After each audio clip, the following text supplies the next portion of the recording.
ओम शांति। 6 नवंबर 2024। बाबा के महावाक्य।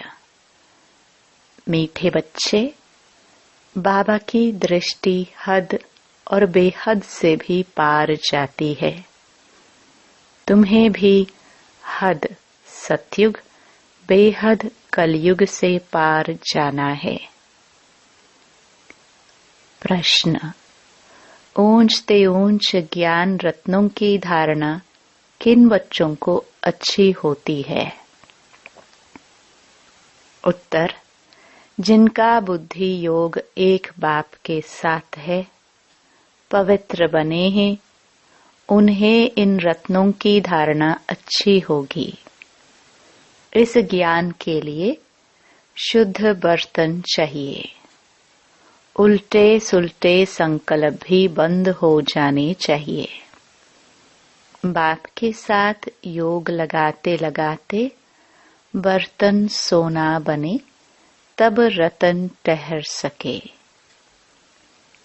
ओम शांति। मीठे मीठे रूहानी बच्चों को रूहानी बाप बैठ रोज रोज समझाते हैं।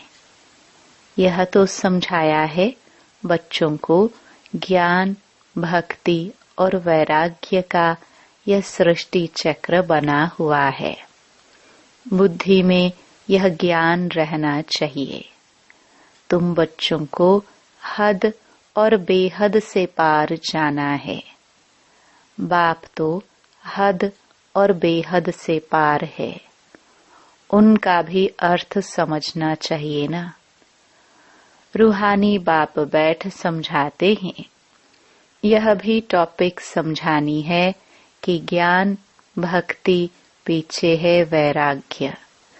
ज्ञान को कहा जाता है दिन, जबकि नई दुनिया है, उसमें यह भक्ति अज्ञान है नहीं। वह है हद की दुनिया, क्योंकि वहाँ बहुत थोड़े होते हैं। फिर आहिस्ते आहिस्ते वृद्धि होती है। आधा समय बाद भक्ति शुरू होती है। वहाँ संन्यास धर्म होता ही नहीं। संन्यास व त्याग होता नहीं। फिर बाद में सृष्टि की वृद्धि होती है। ऊपर से आत्माएं आती जाती हैं। यहाँ वृद्धि होती रहती है। हद से शुरू होती है, बेहद में जाती है। बाप की तो हद और बेहद से पार दृष्टि जाती है। जानते हैं हद में कितने थोड़े बच्चे होते हैं। फिर रावण राज्य में कितनी वृद्धि हो जाती है। अब तुमको हद और बेहद से भी पार जाना है। सतयुग में कितनी छोटी दुनिया है। वहाँ संन्यास व वैराग्य आदि होता नहीं। बाद में द्वापर से लेकर फिर और धर्म शुरू होते हैं। संन्यास धर्म भी होता है, जो घर बार का संन्यास करते हैं। सबको जानना तो चाहिए ना। उनको कहा जाता है हठ योग और हद का संन्यास। सिर्फ घर बार छोड़ जंगल में जाते हैं। द्वापर से भक्ति शुरू होती है। ज्ञान तो होता ही नहीं। ज्ञान माना सतयुग त्रेता सुख। भक्ति माना अज्ञान और दुख। यह अच्छी रीति समझाना होता है। फिर दुख और सुख से पार जाना है। हद बेहद से पार। मनुष्य जांच करते हैं ना, कहाँ तक समुद्र है, आसमान है। बहुत कोशिश करते हैं, परंतु अंत पा नहीं सकते हैं। एरोप्लेन में जाते हैं, उसमें भी इतना तेल चाहिए ना, जो फिर वापस भी लौट सके। बहुत दूर तक जाते हैं, परंतु बेहद में जा नहीं सकते। हद तक ही जाएंगे। तुम तो हद बेहद से पार जाते हो। अभी तुम समझ सकते हो, पहले नई दुनिया में हद है, बहुत थोड़े मनुष्य होते हैं, उसको सतयुग कहा जाता है। तुम बच्चों को रचना के आदि मध्य अंत की नॉलेज होनी चाहिए ना। यह नॉलेज और कोई में है नहीं। तुमको समझाने वाला बाप है, जो बाप हद और बेहद से पार है, और कोई समझा न सके। रचना के आदि मध्य अंत का राज समझाते हैं, फिर कहते इससे पार जाओ। वहां तो कुछ भी रहता नहीं, कितना भी दूर जाते हैं, आसमान ही आसमान है। इनको कहा जाता है हद बेहद से पार, कोई अंत नहीं पा सकते। कहेंगे बेअंत। बेअंत कहना तो सहज है, परंतु अंत का अर्थ समझना चाहिए। अभी तुमको बाप समझ देते हैं। बाप कहते हैं, मैं हद को भी जानता हूँ, बेहद को भी जानता हूँ। फलाने फलाने धर्म फलाने फलाने समय स्थापन हुए हैं। दृष्टि जाती है सतयुग की हद तरफ, फिर कलयुग के बेहद तरफ, फिर हम पार चले जाएंगे जहाँ कुछ नहीं। सूर्य चांद के भी ऊपर हम जाते हैं, जहाँ हमारा शांति धाम स्वीट होम है। यू सतयुग भी स्वीट होम है, वहाँ शांति भी है, तो राज्य भाग्य सुख भी है, दोनों ही हैं। घर जाएंगे तो वहाँ सिर्फ शांति होगी, सुख का नाम नहीं लेंगे। अब तुम शांति भी स्थापन कर रहे हो और सुख शांति भी स्थापन कर रहे हो। वहाँ तो शांति भी है, सुख का राज्य भी है। मूल वतन में तो सुख की बात नहीं। आधा कल्प तुम्हारा राज्य चलता है, फिर आधा कल्प के बाद रावण का राज्य आता है। अशांति है ही 5 विकारों से। 2500 वर्ष तुम राज्य करते हो, फिर 2500 वर्ष बाद रावण राज्य होता है। उन्होंने तो लाखों वर्ष लिख दिया है, एकदम जैसे बुद्धू बना दिया है। 5000 वर्ष के कल्प को लाखों वर्ष कह देना बुद्धूपना कहेंगे ना। जरा भी सभ्यता नहीं है। देवताओं में कितनी दैवी सभ्यता थी, वह अब असभ्यता हो पड़ी है। कुछ नहीं जानते, आसुरी गुण आ गए हैं। आगे तुम भी कुछ नहीं जानते थे, काम कटारी चलाए आदि मध्य अंत दुखी बना देते हैं। इसलिए इनको कहा ही जाता है रावण संप्रदाय। दिखाया है राम ने बंदर सेना ली। अब रामचंद्र त्रेता का, वहां फिर बंदर कहाँ से आए? और फिर कहते राम की सीता चुराई गई। ऐसी बातें तो वहां होती ही नहीं। जीव जानवर आदि 84 लाख योनियां जितनी यहाँ है, उतनी सतयुग त्रेता में थोड़ी होंगी। यह सारा बेहद का ड्रामा बाप बैठ समझाते हैं। बच्चों को बहुत दूरांदेशी बनना है। आगे तुमको कुछ भी पता नहीं था। मनुष्य होकर और नाटक को नहीं जानते हैं। अभी तुम समझते हो सबसे बड़ा कौन है? ऊंचते ऊंच भगवान। श्लोक भी गाते हैं, ऊंचा तेरा नाम। अब तुम्हारे सिवाय और कोई की बुद्धि में नहीं है। तुम्हारे में भी नंबरवार हैं। बाप हद और बेहद का दोनों राज समझाते हैं। उनसे पार कुछ भी है नहीं। वह है तुम्हारे रहने का स्थान, जिसको ब्रह्मांड भी कहते हैं। जैसे यहाँ तुम आकाश तत्व में बैठे हो, उनमें कुछ देखने में आता है क्या? रेडियो में कहते हैं आकाशवाणी। अब यह आकाश तो बेअंत है, अंत पा नहीं सकते, तो आकाशवाणी कहने से मनुष्य क्या समझेंगे? यह जो मुख है, यह है पोलार। मुख से वाणी आवाज निकलती है, यह तो कॉमन बात है। मुख से आवाज निकलना, जिसको आकाशवाणी कहा जाता है। बाप को भी आकाश द्वारा वाणी चलानी पड़े। तुम बच्चों को अपना भी राज सारा बताया है। तुमको निश्चय होता है बहुत सहज।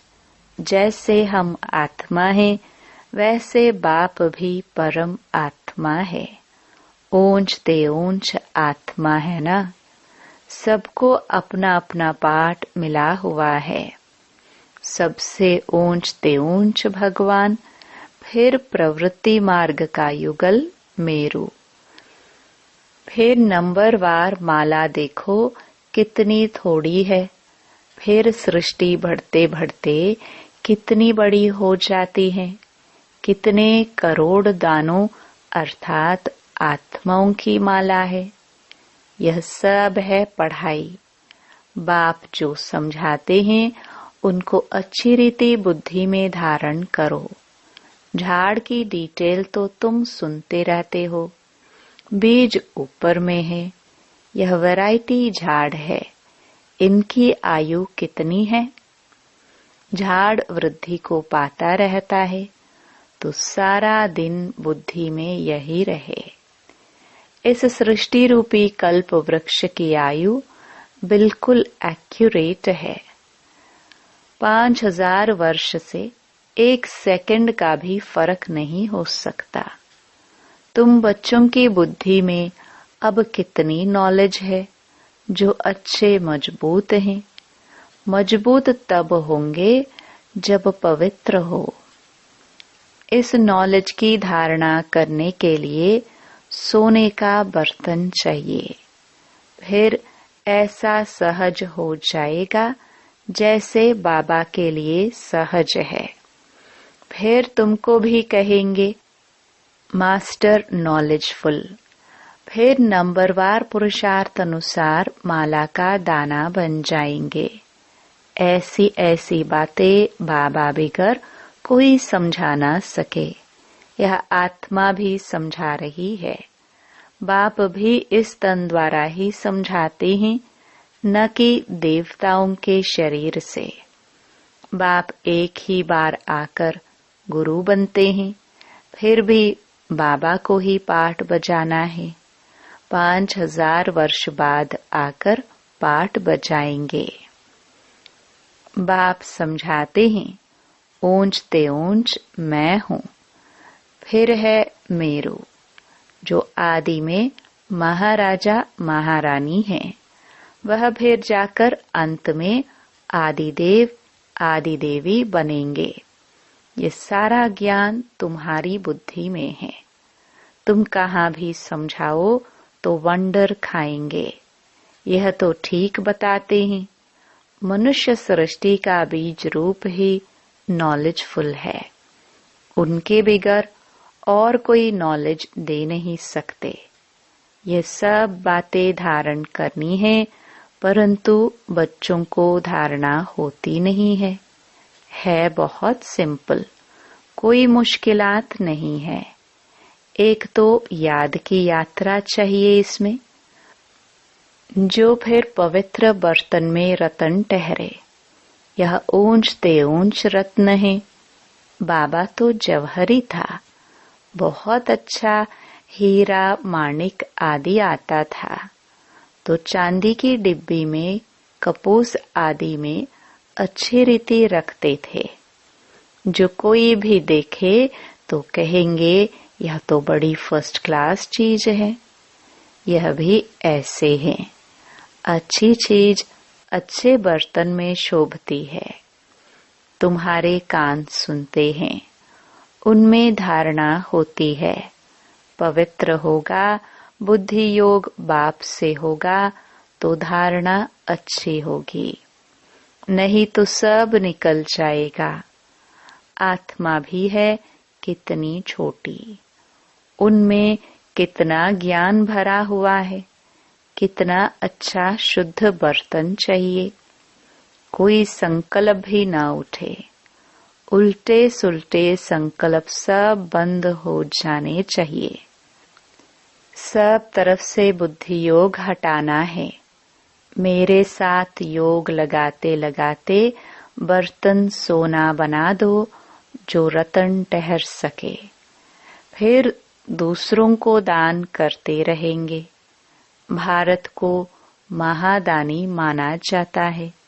वह धन दान तो बहुत करते हैं, परंतु यह है अविनाशी ज्ञान रत्नों का दान। देह सहित जो कुछ है वह सब छोड़कर एक के साथ बुद्धि का योग रहे। हम तो बाप के हैं, इसमें ही मेहनत लगती है। एम ऑब्जेक्ट तो बाप बता देते हैं। पुरुषार्थ करना बच्चों का काम है। अब ही इतना ऊंच पद पा सकेंगे। कोई भी उल्टा सुल्टा संकल्प व विकल्प न आए।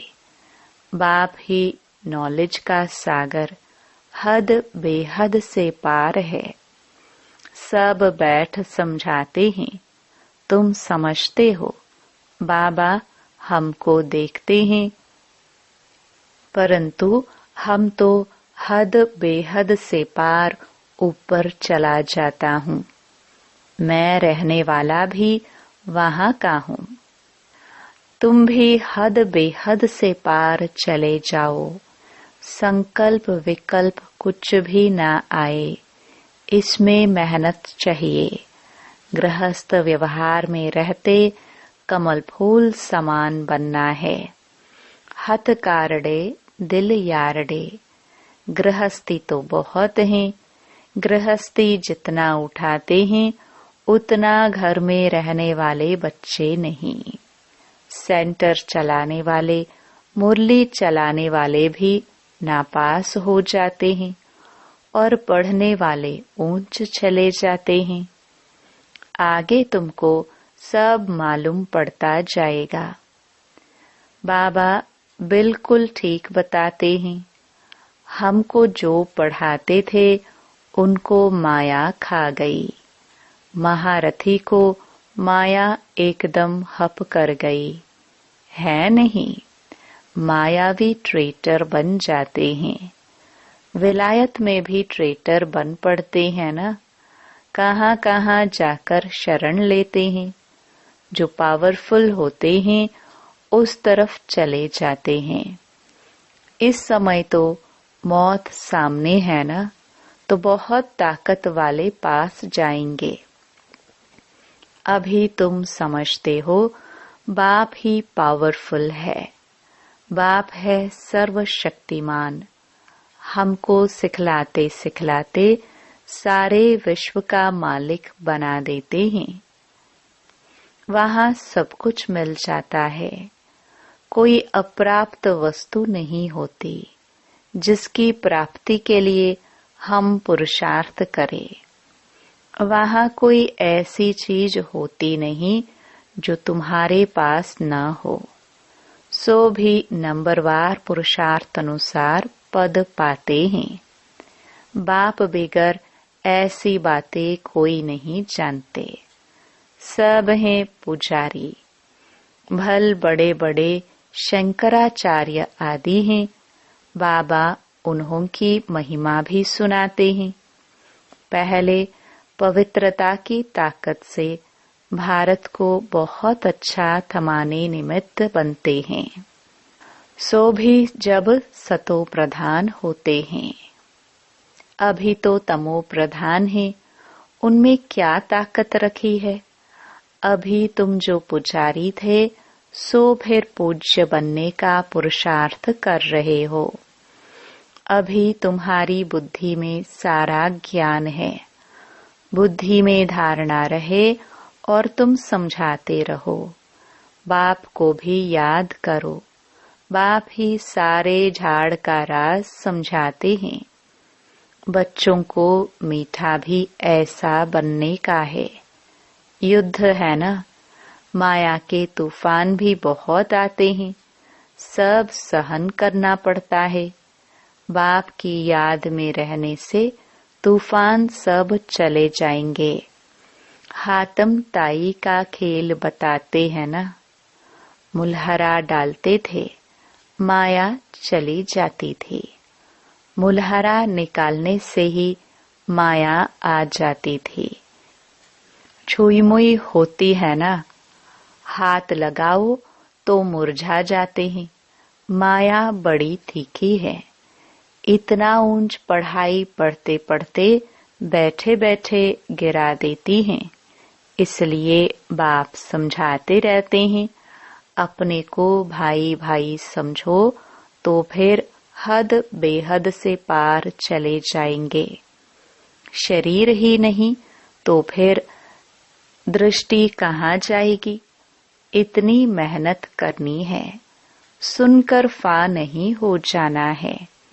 कल्प कल्प तुम्हारा पुरुषार्थ चलता है और तुम अपना भाग्य पाते हो।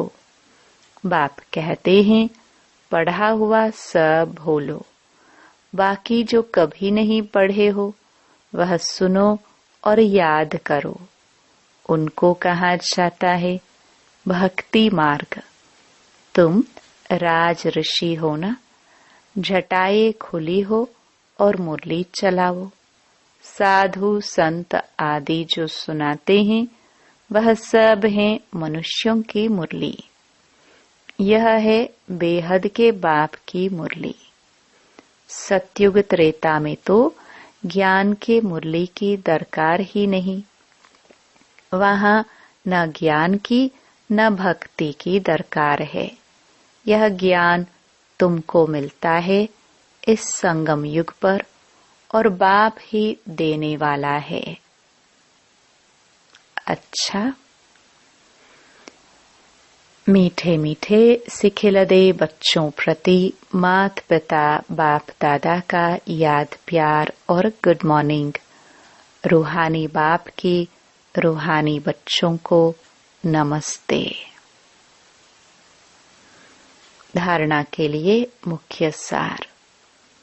पहला, बुद्धि में ज्ञान रत्नों को धारण कर दान करना है। हद बेहद से पार ऐसी स्थिति में रहना है जो कभी भी उल्टा सुल्टा संकल्प व विकल्प न आए। हम आत्मा भाई भाई हैं, यही स्मृति रहे। दूसरा, माया के तूफानों से बचने के लिए मुख में बाप की याद का मुलहरा डाल लेना है। सब कुछ सहन करना है, छुई मुई नहीं बनना है। माया से हार नहीं खानी है। वरदान। सदा एक के स्नेह में समाये हुए, एक बाप को सहारा बनाने वाले सर्व आकर्षण मुक्त भव। जो बच्चे एक बाप के स्नेह में समाये हुए हैं वे सर्व प्राप्तियों से संपन्न और संतुष्ट रहते हैं। उन्हें किसी भी प्रकार का सहारा आकर्षित नहीं कर सकता। उन्हें सहज ही एक बाप दूसरा ना कोई यह अनुभूति होती है।